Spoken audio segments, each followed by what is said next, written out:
ഓണം കഴിഞ്ഞാ പിന്നെ എന്തൊരു സങ്കടാന്നറിയ എല്ലാവർക്കും. പിന്നെ അടുത്ത കൊല്ലത്തെ ഓണത്തിന് വേണ്ടിയുള്ള കാത്തിരിപ്പ.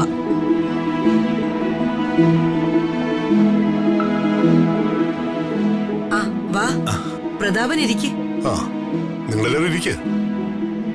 ഇരിക്കുമോളെ. എന്തായിരുന്നു ഇവിടെ? സംഗീത സദസ്സിലായിരുന്നോ? സംഗീത സദസ്സും സാഹിത്യ സദസ്സും ഒന്നല്ല. ഞങ്ങള് പഴയ കാലത്തെ ഓണത്തെ കുറിച്ച് പറയായിരുന്നു. ഇത്തവണത്തെ ഓണം എത്തിയല്ലോ. ഇപ്പൊ ഈ കുടുംബത്തിൽപ്പെട്ട എല്ലാരും ഉണ്ട്. ആ ബോംബ് ഇപ്പൊ പൊട്ടിക്കമ്മേ. ബോംബിടാ തന്നെയാടാ എന്റെയും തീരുമാനം. പക്ഷേ അത് തക്ക സമയത്തിടണം, എന്നാലേ പൊട്ടും. അല്ല, അപ്പോഴും വെക്കേഷൻ ആയോ? അവക്ക് സ്റ്റഡി ലീവാ, നേരത്തെ ഇങ്ങ് പോന്നു. അവളുടെ ഒരു സ്റ്റഡി ലീവ്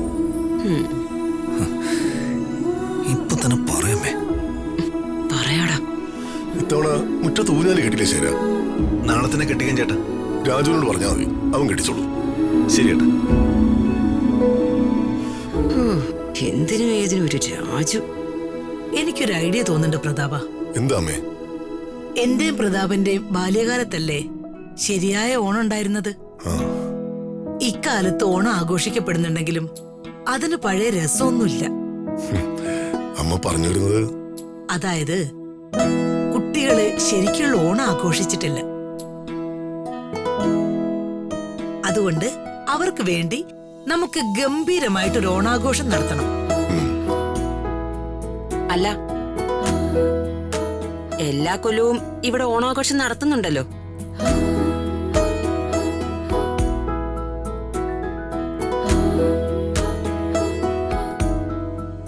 അല്ല, ഞാൻ പറഞ്ഞത്.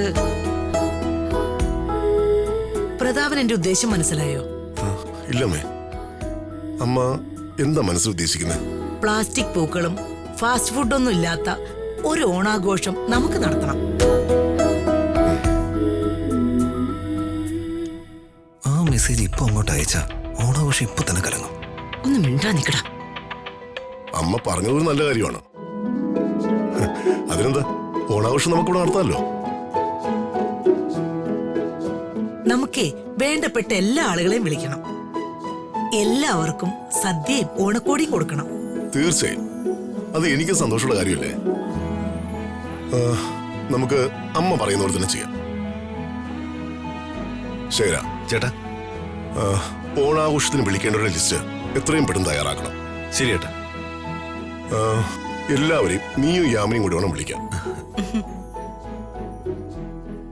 സദ്യയും മറ്റു കാര്യങ്ങളൊക്കെ ചെയ്യാൻ രാജുവിനെ ചുമതലപ്പെടുത്തിയാൽ മതി. ശരി ചേട്ടാ.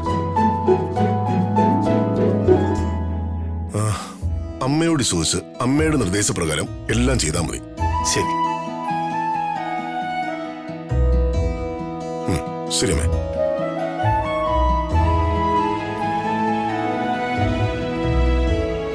പ്രതാപ, എന്താ ചേച്ചി? അത്